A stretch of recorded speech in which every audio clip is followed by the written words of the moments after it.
Culture G, votre podcast quotidien. En France, tout le monde paye des impôts. On n'en paye pas tous autant, on ne paye pas tous les mêmes, mais tout le monde est concerné. Le seul impôt versé par tout le monde, y compris les enfants, c'est la TVA, la taxe sur la valeur ajoutée. Quand un petit garçon achète un paquet de bonbons à la boulangerie, une partie de ce qu'il va payer va être reversée à l'État. C'est un impôt indirect parce que ce n'est pas l'État qui le collecte directement. Dans notre exemple, c'est la boulangerie. Les impôts sont là, monsieur le ministre. La TVA est un impôt sur la consommation. Il concerne tous les biens et les services que vous pouvez payer en France. Cela dit, le taux varie en fonction de l'achat. J'ai préparé la petite liste pour acheter des habits. 20% c'est le taux normal. Il concerne tous les biens et les services pour lesquels il n'y a pas de taux particulier. Regardez votre ticket de caisse la prochaine fois que vous achetez un vêtement, un produit électronique ou que vous allez faire une séance de spa. Il y aura écrit TVA 20%. Ensuite, il y a le taux intermédiaire fixé à 10%. Il concerne majoritairement les transports publics, les hôtels, les musées, les zoos, etc.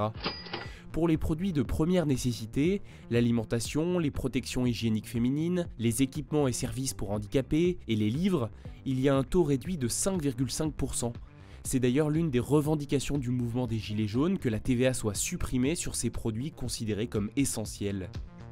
Et enfin, il y a un taux particulier de 2,1%, beaucoup moins fréquent, réservé aux médicaments remboursables par la Sécu, à la redevance télévision, à certains spectacles et aux publications de presse.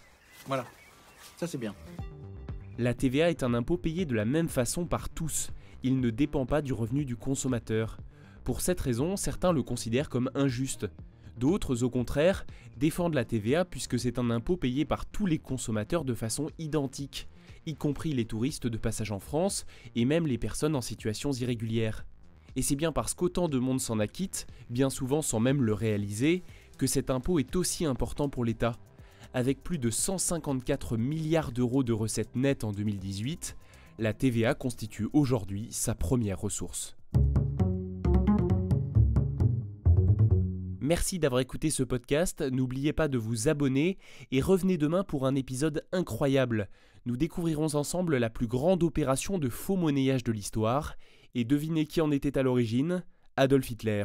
À demain.